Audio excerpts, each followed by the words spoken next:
Look, I really just want to try and clear something up. Because over the past week, people have told me, Simon, you're too biased to AEW. And somebody else came and told me, Simon, you're too biased to Raw. And somebody else came and said, Simon, you like Roman Reigns too much. What am I meant to do? I am desperately trying to be biased to one of these companies, but apparently I'm being biased to all of them, but I'm not being biased to enough of them. So what I'm going to do is I'm just going to say this. Anytime I say up or down or those words come out of my mouth, you just pretend it's the word you wanted to hear, and then everything will be right with the world. I love you. But my name is Simon Melly, you are watching WhatCulture Wrestling, and what we are going to do right now is we're going to go through the latest episode of All Elite Wrestling's Dynamite, and we're going to give the good bit up, and we're going to give the bad bit down. Some people told me they weren't able to watch the first match because there was a streaming issue. Well, I don't know a lot about that, but it's never fun, but they have just gone and put it on YouTube. Anyway, let's up those downs.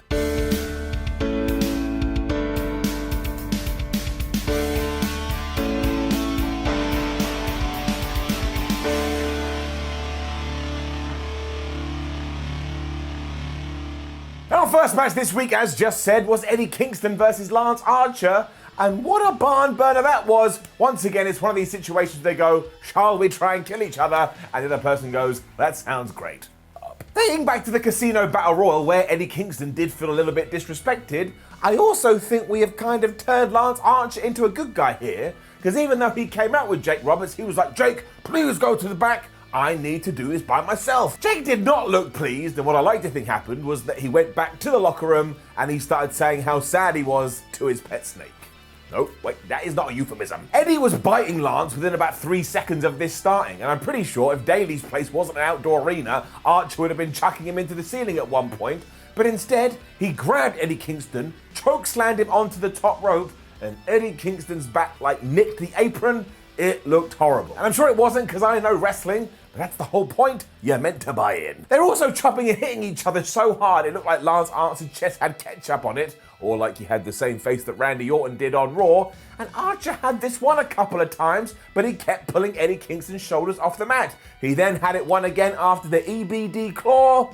But then it happened. Proving that you should always keep Jake Roberts in your sights, out on top of the rampway came the Butcher and the Blade, and they had the Legend, and it was pretty clear that they had beaten him up. And this just made Lance Archer so sad he didn't see the bunny run in and pass Eddie Kingston some brass knucks. He then slammed Lance right in the face to get the win, and the Butcher and the Blade said, you are now exempt from our weekly specials.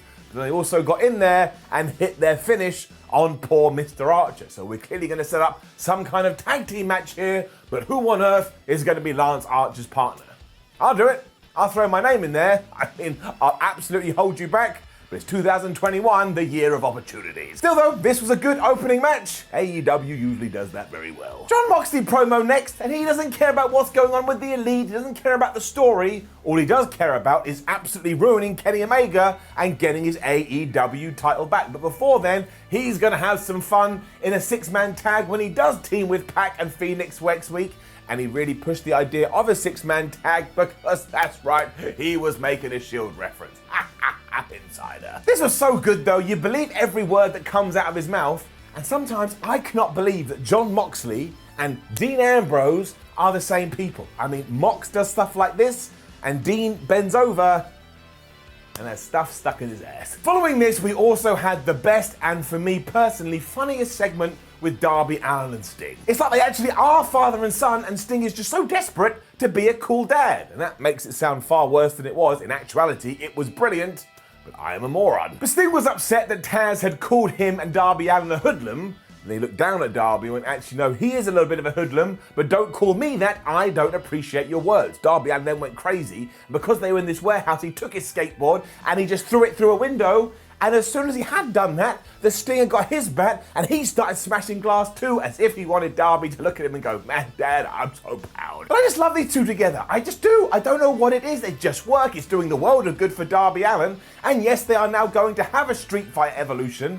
And I don't get why some people are melting down. Sting is an experienced wrestler with loads of years behind him. He knows what he can get away with. He knows what he can do. And he had to go out there and kick somebody's ass at some point. You can dial me into this, brother. I think it's gonna rock. It was then Chris Jericho and MJF, now the official tag team of the Inner Circle, taking on the Varsity Blondes. That means my man Griff Garrison was here. Griff, I hope you're doing well, and you can all have it up. We got a lot of Griff here too, because it started off with Maxwell being like, look, I don't want to do this, I just want to talk to Sammy Guevara. So Garrison, why don't you just say I quit, and then we can move on?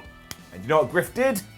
He smacked MJF right in the face. MJF then bailed, as the commentators told us when that had happened. Sammy Guevara, who was at ringside, was loving every minute of it. And I say this, thou doth protest too much. I've said it before, I'll say it again. I'll either look really smart or like an absolute buffoon. I think that Maxwell and Sammy have something up their sleeve. There. Jericho got in there eventually, but he too got beaten up by Brian Pillman and Griff Garrison, and it took some interfering by Maxwell to calm all this down. But when it was calm, the heels did their thing. It meant Brian got beaten up for a while, but he also got the hot tag too, Griff Garrison, and I tell you, Griffy boy knows how to run that thing. He also finished off with this double spear for a super close near fall. I enjoy seeing him get better every week. Eventually, Inner Circle got their way back into this because, of course, they do know what they're doing. I'm not going to lie, I love the ending, because after Jericho had hit the Judas effect, he followed it up with a picture-perfect lion salt, got the 1, 2, 3, and basically looked into the camera like, oh yeah, you all mocked me last week because I screwed it up. Everyone's allowed to make a mistake. Now kiss my bones. I know what kiss my bones means. So next time, let's just remember to all cool our britches like I did say last week. I'm pretty sure, much like Sting, Chris Jericho knows what he's doing in a ring. Either way, Maxwell and Chris are now on their way, probably to a future tag team title shot. And of course, MJF and Sammy were looking at each other for a tease about what was going to happen later. I think Jericho should be watching his back. They're gonna do something bad to you, Chris, and you shouldn't let them. Pac then cut a mad promo, and boy howdy, this guy is nuts. Plus it was focused on Kenny Omega, who he called a lie, called him a cheat, he called a manipulator. And I got the strong impression that maybe at Revolution, we are gonna do Pac versus Omega as instead of the Mox rematch. And you know what? That's fine. Have you seen Kenny Omega and Pac have matches? It is like, I'm gonna say it's like watching your child being born. It's nothing like that. Quick move on. That big tag team match is gonna go now next week at Beach Break though, and Pac made it very clear there's gonna be serious consequences. Or maybe he's gonna kill him. The world then stopped moving because Cody Rhodes was out here to retort to Shaquille O'Neal, who had basically stared into a camera early in the day and said, Cody, you are a moron and I wanna have a match.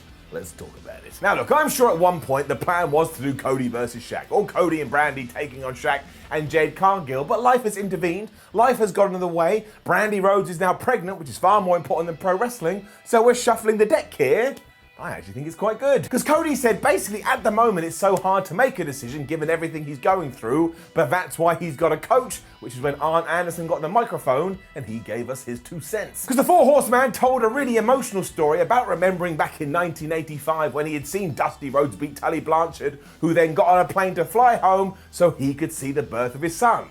If you glance over to Cody at this point, he was clearly very emotional. From here, he then invited Red Velvet Kate to the ring, and this is what I like the most, because she is done with Jade Cargill, she is done with Shaq, she is done with everybody laying into Brandy Rhodes, so now she wants to team with Cody so we can have an intergender match, I would presume, at Revolution. Cody and Arn also thought that sounded swell, and the impression here was that it was now in Jade and Shaq's corner. And we all have to remember that AEW wants to grow the product. They want to get more eyes on the wrestling, and you have to do things outside the box to do that. And whether you like it or not, Shaquille O'Neal is a massive star. But it's also going to help Jade Cargill, it's also going to help Red Velvet. I mean, Shaq and Cody don't even need much help, but I'm sure it will give them something too. I want to see where this goes, and I'm also massively intrigued to see how they pull it off. And that's fine for me. It ticks my boxes. Not everything has to be the same thing every single week. Have some fun. Get enough. Also, Shaq has been saying he wants to wrestle since like dinosaurs roamed the earth. So I should talk to Luchasaurus really. I want to see it. We then had a video hyping up our wedding between Penelope Ford and Kip Sabian. And I actually don't think we're going to get the bachelor party. Do you remember that on Dynamite when Billy Mitchell, he of Donkey Kong fame, was here? I still don't understand what the hell that was. And here's what I want to happen. Here's my mini prediction. I want Miro to beat Kip Sabian up on his wedding day and then start making directions to the AEW title. That's right, I said it. Dolph Ziggler's brother, also known as Ryan Nemeth, then debuted on AEW Dynamite. I mean, what crazy times it is. He was also taking on Hangman Adam Page, who had an amazing lower third when it said accompanied by like emotional depression or something like that. It really made me laugh, and this was a fine match. This was mostly the Cowboy in control too, although Ryan had the odd flurry here and there. But what really made my eyebrow raise is when Matt Hardy came out. And the commentators were all like, oh, he must be scouting Hangman Adam Page, or maybe he's looking at Ryan Nemeth. And I was like, well, I guess Hardy would want to grow his group. The more people he has in it, the more money he makes. Back in the ring, Nemeth reversed the backdrop into a DDT for a close near fall. But come on now. He was never going to beat Hangman Page, the future of everything. And instead, sooner rather than later, he hit him with a buckshot lariat. 1, 2, 3, and he got another win. We then got some extra story too, because Tony Schiavone was in the ring and Hangman called Matt Hardy back into the squared circle. And Matt was all like, I don't want anything from you, I'm just worried about you. I saw what happened with Kenny Omega, I saw what happened with the Bucks, and I've also seen where you've been changing recently. You deserve a friend, and you deserve something more. I will be that buddy. You can come and change in my massive locker room. I'm just gonna leave it in your corner. Even Tony thought this was a good idea as the Cowboy contemplated it. So this is clearly going to be some extra manipulation by Matt Hardy, but I tell you, I'm here for it. Although I am very, very worried about Adam. He's never really in that good a way. This really could be quite good though, because the fall and then the eventual redemption of Hangman Adam Page, well, it continues on. It may very well be the best story in wrestling. Jungle Boy was then taking on Dax Harwood. And if you'd been watching social media throughout the week, AEW had been pushing like this, oh my gosh, you're not going to believe this match. This is going to be the best match ever. So there was a lot of pressure and there was a lot of expectations put upon it. But my word, did they deliver it, and then some. It's getting it up. Luchasaurus was also handcuffed to Tally Blanchard and Cash Wheeler at ringside, so they couldn't do anything.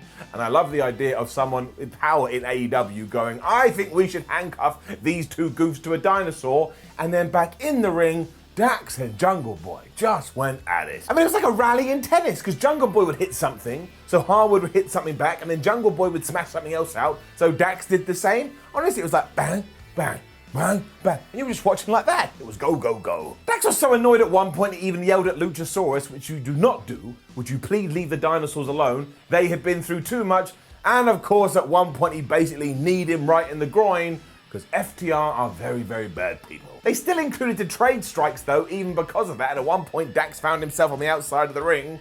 And when Jungle Boy went to join him, got thrown into the barricade. What a dick this man is. This led to a series of near falls, but it wasn't like we were trying to get across that, oh, eventually Jungle Boy is gonna lose, because not only did he reverse a powerbomb into a Hurricane Rana for a really close near two, but then Harwood was smashing him with a Liger Bomb, and he got a near fall too, and the look on his face, he could not believe it. Why can't he beat this kid from the jungle? But that was the whole point of this too, and it was almost like Jungle Boy coming of age, so I guess now we have to start calling him Jungle Man. But even though Harwood had much more experience, the rookie knew what it takes to be his equal, and that's why it was so good. And the finish, I could not believe it. Because it wasn't a surprise roll-up, the most devastating move in sports entertainment. It wasn't a foot on the ropes. It wasn't an accident. Jungle Boy locked him in a submission. I think Excalibur called it a snare trap, but it was basically, I'm going to grab your face and try and rip it off. And with nowhere else to go and unable to get to the ropes, Harwood tapped out, and I sat there and I went, boy howdy oodalally. Of course, FTR had some kind of plan, and as soon as the handcuffs were off, Tully threw powder straight in Luchasaurus' face, and then Cash got in there and everybody was beating the good guys up. But then, if you can believe it, it's disgusting, they got some scissors and they cut the horns off Luchasaurus' mask. I'm not gonna lie, I audibly gasped, so what kind of idiot am I, but still, I was bought into this. And then they were gonna cut the hair off of Jungle Boy or Jungle Man, and thankfully out came SCU and Marco Stunt to stop this. FTR, what the hell is wrong with you? This felt like a huge, huge match though. Jungle Boy's probably just got the biggest win of his wrestling career so far, and we've also set up a Jungle Express versus FTR bout in the future where I will assume the winners become the new #1 contenders for the titles. This was a round of applause all round, and if you don't intend on watching it, I would say change your mind. You're gonna have a faboo good time. Team Taz then went nuts. Like at first it seemed like they were gonna respond to Sting and Darby Allin from earlier, but then they noticed the merchandise stand with some Sting merch, so instead they just beat everyone up. Brian Cage just got some innocent bystander and he lawn darted him into a truck as if he thought he was Kevin Nash and Rey Mysterio. Then Ricky Starks was throwing someone else through a table. The irony here being, of course, they're acting like hoodlums. I can't wait to see them get their ass kicked. They are ready for this street fight though, and they also have serious anger management problems. But also, how great are Team Taz? The answer very. Shayna was then back on AEW Dynamite, which was always nice, especially because now the division starts to grow again. and she was taking on Britt Baker, who at the moment is essentially the centerpiece of that. And the reason for that is nice and simple. Is this the best match you're ever going to see in your life? No, it is not. Is it even your typical AEW match, which is just go, go, go, go, go, never stop, never stop? No, not really. But I tell you what it was a character piece that focused on Britt Baker and what an absolute numpty she is, and that's why I enjoyed it. Like when she's in control, she walks around, she looks at the camera, she smiles, she thinks she is the greatest person ever, and that just comes across. She's so easy to hate, and that's why it rules. And of course, Reba/Rebel helps with that as well. Like at one point, Shanna was going to attack her, but Reba just pulled Britt Baker right out of the way. And then later on in the thing, she was distracting the referee, which allowed Britt Baker to apply the lockjaw. And unfortunately, Shanna had no choice but to tap out, even though before that, she was going to win. It's simple stuff, but it did what it had to do in the sense that Baker needed a win, and she's going to fight Thunder Rosa soon. And then afterwards, we carried that on as well, because of course Rebel and Britt Baker started to beat up Shanna. Out came Thunder Rosa, Britt Baker acted like she had seen a ghost, and she ran away. I'm gonna guess whoever wins that match will then go on to fight Shida for the championship. Deep down, I think it should be Britt Baker, but look, you'll get decent matches either way, so it's fine. And then MJF and Sammy Guevara are really not on the same page. Or are they? I'm either right about this, or I've just bought into a massive red herring. Because they bumped into each other backstage, and as some kind of goodwill gesture, Maxwell said to Sammy, look, Wardlow wasn't meant to get involved last week, he wasn't meant to attack you, and therefore I fined him, he's gonna get no money. Guevara's not into this. Sammy couldn't care less, and he got in Maxwell's face because, look man, I know what you're doing, and you better stop. He also made it real clear that he is not playing around, and Maxwell even stormed off after this. But once again, as you already know, I totally believe it's a ruse, and they're in cahoots, and they're only filming those skits in order to try and trick Chris Jericho. I'm now going to be so incorrect with this, but it's more fun to play guessing games. Like Guess Who? You ever played that? It's really fun. It was then time for our main event, and it was also time to continue what the hell is going to happen with the Elite. Because we were in the back with the Good Brothers and the Young Bucks, and even though they're about to tag, well, you could just see the tension. You could cut it with that cliched knife. It also seemed like they were about to fight at one point before Kenny Omega just walked into the picture. And I swear, he's like a drug addict these days. He's like, man, what's going on? I can't believe it. And when Don Callis tried to pull him away, what is this dude trying to do? Like last week, he had a few bruises on his face, but now his head is completely bandaged up like he'd been in a car wreck. And honestly, if the Young Bucks music hadn't played, I think they would have punched him right in the face. Still though, those four were about to take on the Dark Order, and imagine a year ago, I had told you this scenario. Come January 2021, Gallows and Anderson are going to be in the company. They're going to be teaming up with the Young Bucks, who are kind of like good guys and bad guys, but the people you're really going to care about are the Dark Order, and you're going to cheer them, and you're going to love them, and you're going to want to have their kids.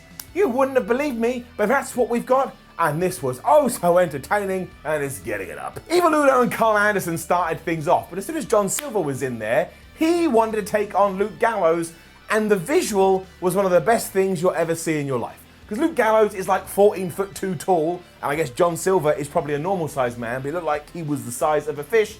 But even then, he didn't care, and when Gallows got down on one knee like, you're already short, John Silver just punched him in the face. JS is so good. I mean, honestly, the height difference did make it seem like they were different species, but what was really clever here is how Carl Anderson and Luke Gallows kept acting. Because it was actually Anderson that kept cheating and getting involved, but when John Cena turned around, he thought it was the Bucks, so he punched Nick Jackson right in the face, and then because the tag team champions were mad, they started to act kind of like heels, or at least more aggressive, but they had a reason to do it. Man, there's layers of depth. Outside of this though, this was just such a good match, and it really did make the Dark Order come across like the best people over. Like at one point, John Silver went wild outside, and that rocked, but also it reminded you that Evil Uno and Stu Grayson are a really good tag team. They had to kind of reclimb their way to the top up here in AEW, but we should really remember this. They were doing some great stuff. Of course, later on in the match, we heard the AEW tag team klaxon, which signals that everybody is allowed to get in the ring. But honestly, because everyone was doing all these crazy moves, it was just so chaotic. I mean, the action was so extreme, how could you not enjoy this? I don't think it's possible unless you really hate wrestling. But if you really hate wrestling, why are you watching wrestling? It's like ordering a pizza and going, oh, I hate pizza. What are you doing to yourself? There was a great bit where Uno saved Grayson after he had been super kicked by the entire Elite. But unfortunately, of course, given the story and the narrative, the Dark Order was always going to fall. Because the Good Brothers hit the Magic Killer on Evil Uno, and then the Bucks hit the Meltzer Driver onto Stu Grayson, and they got the 1, 2, 3. But if you think you were done there, well, we're absolutely not. Because afterwards, Matt Jackson reminded us that we are going to have a tag team battle royal next week, and whoever wins that will challenge the Bucks at Revolution. However, Matt and Nick are in that, and if they win, they get to choose their own opponents, and they look to the Good Brothers and were like, well, it's probably going to be you, and they too sweeted, but they also like, I hate you. Ray Phoenix then ran around, and he was just beating everybody up and flying around like he didn't care about his own life. But of course, he was taking on about 100 people, and he is just one, so he got his ass whipped. Jon Moxley then came out to help him, though, which allowed Phoenix to do even more nut stuff, before Mox nailed Omega, who was also out here, with the paradigm shift. And the way Kenny sold that afterwards, if you had said, oh yeah, and Kenny has now lost all power in his limbs, I would have gone, well, I'm not surprised. It was like an electric shock had gone through him. It also allowed Moxley and Phoenix to end the show celebrating, so the good guys are standing tall. And just look at the different directions we have here. You could go in about 42 pathways, and all of them would make sense. This was a very good episode of AEW Dynamite. That's how the show went off air too, and now we do build to Beach Break, where there's even more going on. And now I think I need to go and lie down because I'm exhausted. Again, that main event, so much happened. But once again, as always, AEW Dynamite is getting an up. I'm not saying it's the best show ever, but they just do the things they need to do, and they do them very well. Now, don't forget to leave a comment below and let us know what you thought about last night's episode of Dynamite. Like the video, share the video, and please do subscribe. If you just stumbled across this channel, hit subscribe. I promise it will bring you love and joy into your life. We also have a website. It's called WhatCulture.com. We have social media because it's 2021. Come on. And there's other videos right there. Why don't you click them? My name is Simon from What Culture. Thank you for joining me as always. And look, if you want more, we'll be back tomorrow at 2 p.m. GMT, where we're upping and downing the retro Royal Rumble 2001 show. I got all my words twisted there, but come and join. It will be fun.